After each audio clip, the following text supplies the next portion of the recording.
encountering the bright, lighted gaiety of Harlem's 7th Avenue. The frigid midwinter night seemed to relent a little. She had given Battery Park a chill stare, and she would undoubtedly freeze the Bronx. But in this mid-realm of rhythm and laughter, she seemed to grow warmer and friendlier, observing, perhaps, that those who dwell here were mysteriously dark like herself. Rudolph Fisher's The Conjure Man Dies. Hey, it's Rude, and I found a really cool book recently.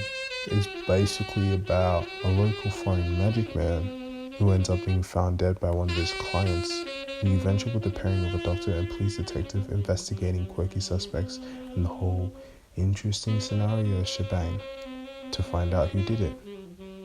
What do I think about it? I rated like a strong 3 overall to like a 4 to 4.5 by point of the story.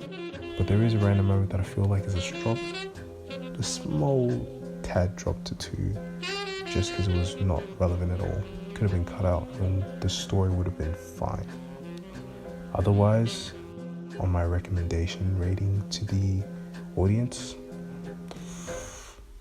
likely depends. It's pretty jargon heavy and contains context-based elements you'd probably have to Google heaps to fully grasp, or even to understand what half the sentences are saying. This may also be a little jarring to certain audiences due to its honest depiction of racism of the time and use of certain terminology, kind of crazy words. But the lens it provides, I believe, is a gorgeous one and important one to discover, especially if you're unfamiliar with said environment. The strength I adore of this book is the nature of Rudolph to tie in his personal lived experiences and knowledge into the foundation of the world. Harlem, in the peak of its art renaissance, but its black community at a height of racial tension and utter neglect from the American literature, honestly, even to this day.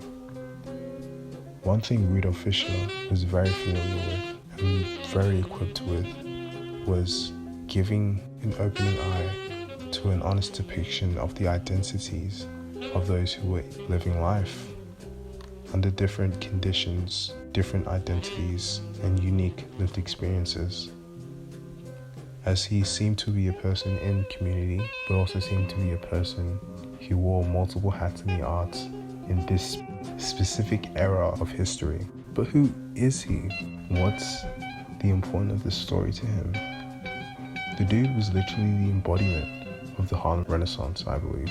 A Renaissance man, if you will. The literal first detective novel publicized in America by an African-American male with an all-black cast of characters was written by him, written by a multi-disciplinary artist graduating from Brown University as a valedictorian. The dude was a freaking jazz musician, writer, and doctor in his mid-30s with a long list of achievements. Every achievement is an understatement.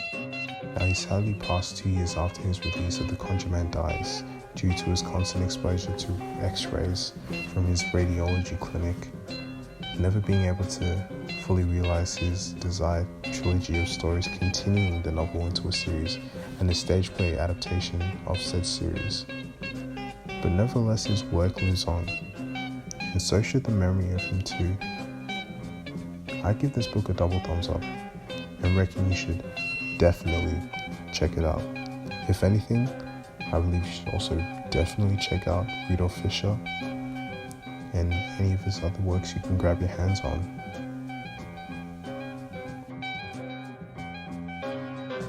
Accordingly, the brisket was tempered a little, and the flocks that flowed out from the innumerable churches could amble along at a more leisurely pace than winter usually permitted. This gave His Celestial Majesty time to observe with great relish the colourful variety of this weekly promenade. The women with complexions from cream to black coffee, and with costumes, individually and collectively, running the range of a rainbow. The men with derbies, canes, high collars, spats, and a dignity peculiar to doormen, chauffeurs, and head waiters. Thanks for listening. Thanks for watching.